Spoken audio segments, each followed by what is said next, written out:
So on Monday night there was what can only be described as a shouting match on the ABC's Q&A program between Yasmin Abdel-Magied and Tasmanian Senator Jackie Lambie.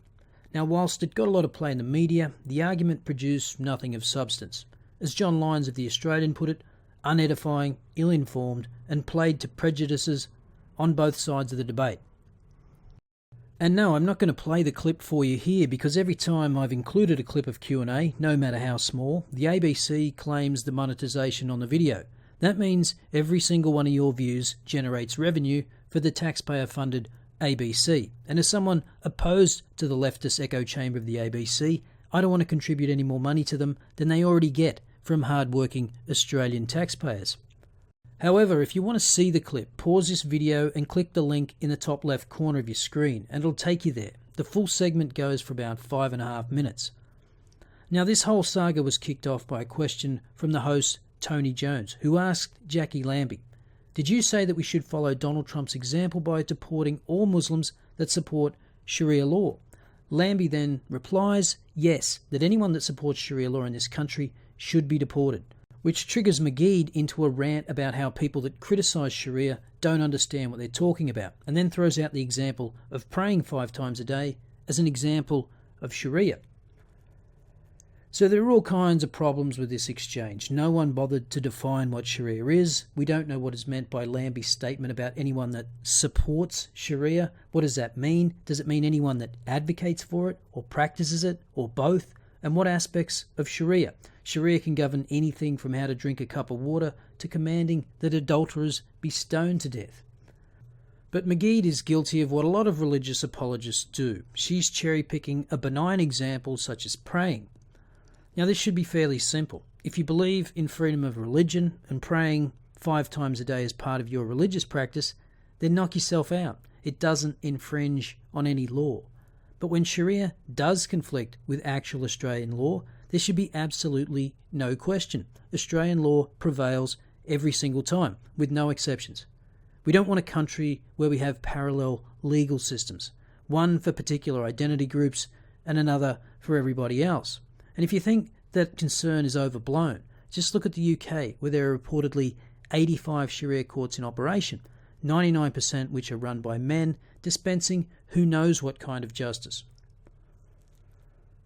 But back to the Q&A debacle. Magied then makes the most jaw-dropping statement of this rant, claiming that Islam is the most feminist religion and that Islamic women got equal rights well before the Europeans. So there's some obvious muddying of the waters here. If you want to claim that Islam was more progressive with respect to women's rights in the 7th century, you can make a fair case for that. Islamic women were allowed to own land, for example. But Magied said equal rights. Now, I don't know if she misspoke, but when you can be married off at 6, your husband can have 4 wives and sex slaves, your testimony's worth half that of a man's, he can beat you, with a warning, and your daughter is entitled to half your son's inheritance, I don't think you have equal rights. And obviously, we don't live in the 7th century. Society, culture, and religion aren't static. They change over time.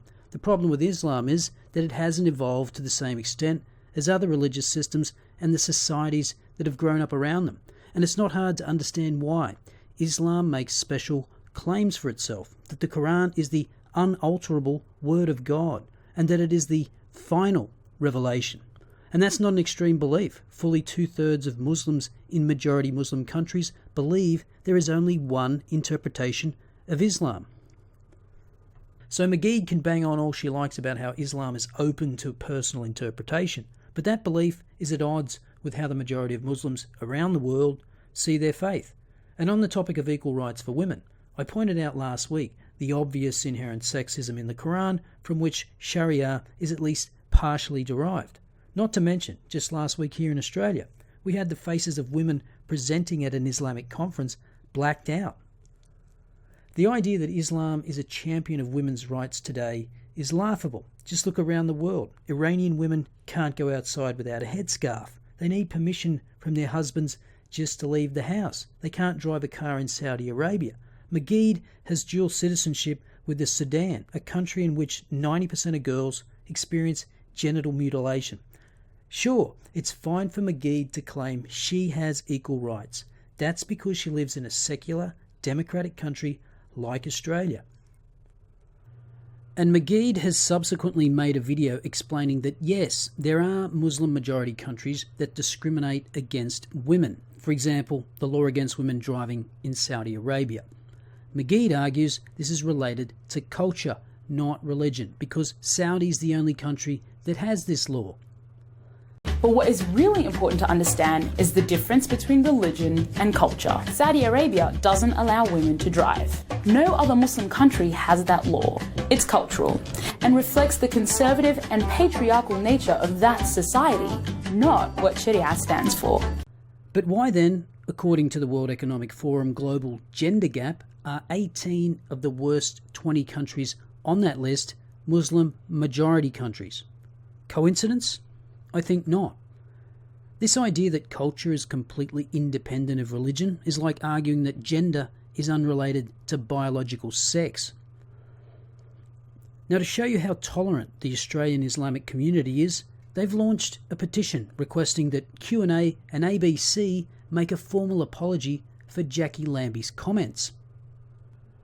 We believe this episode was in significant breach of the ABC values of respect. We treat our audiences and each other with consideration and dignity and integrity. We act with trustworthiness, honesty and fairness that your organisation prides itself on. Q&A was also in breach of its own aim to provide a safe environment where people can respectfully discuss their differences. Specifically, they claim that Lambie made a number of comments which are considered by any measure racist, Islamophobic and crude, and constitute racial abuse and bullying that would not be allowed at your workplace, the ABC, and would not be allowed at any of our workplaces, educational institutions or public spaces. And so the Islamic community has decided to fall back on the bigotry bingo card and cite racism, even though Muslims are not a race, and Islamophobia, a word cooked up by Islamists to prevent criticism of their religion. How original. But this demonstrates a broader problem we have with free speech in Australia, and the hypocrisy here is on both sides. Some Muslims want to carve out a special exemption for themselves to be free of criticism, whilst Jackie Lambie wants to deport people with whom she disagrees with. And yes, I am going to cite that lefty Chomsky on this because he's exactly right.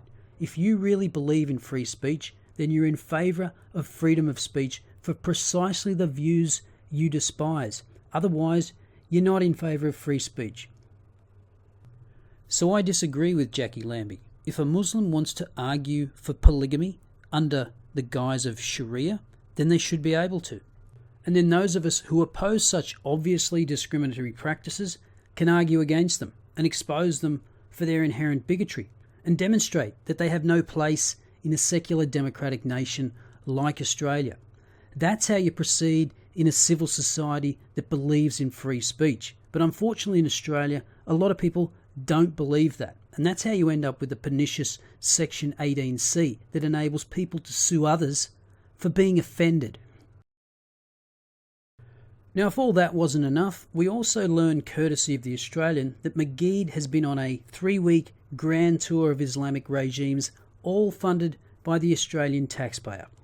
And here she is, taking a selfie in front of all those empowered women in Sudan. She also visited Saudi Arabia, UAE, Qatar, Kuwait, Jordan, Israel, and Egypt. Now, I wonder if anyone asked her while in Israel what she thinks about the fact that Sudan, her birthplace, forbids anyone with an Israeli passport from entering Sudan. That would be interesting. But the piece that takes the cake about this part of the story is the rationale for her visit given by the Department of Foreign Affairs.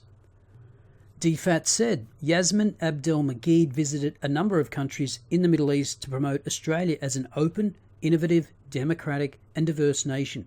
She met youth representatives, scientists, entrepreneurs, women's groups and others. Now, I must have woken up in bizarro world. Since when does Australia have to promote itself as a tolerant and diverse country? Shouldn't those countries be promoting those values to us? Oh, that's right, they can't, because they're not either of those things, with the exception of Israel. So that's about it, folks. If you're an Australian, you can rest happy in the knowledge that your hard-earned tax dollars are funding such edifying displays of intellectual combat on the ABC and virtue signalling tours of the Middle East by a woman that is famous for nothing more than being a member of a protected identity group. I know I'm going to sleep better tonight armed with that knowledge. How about you? Let me know what you think in the comments. See you next time.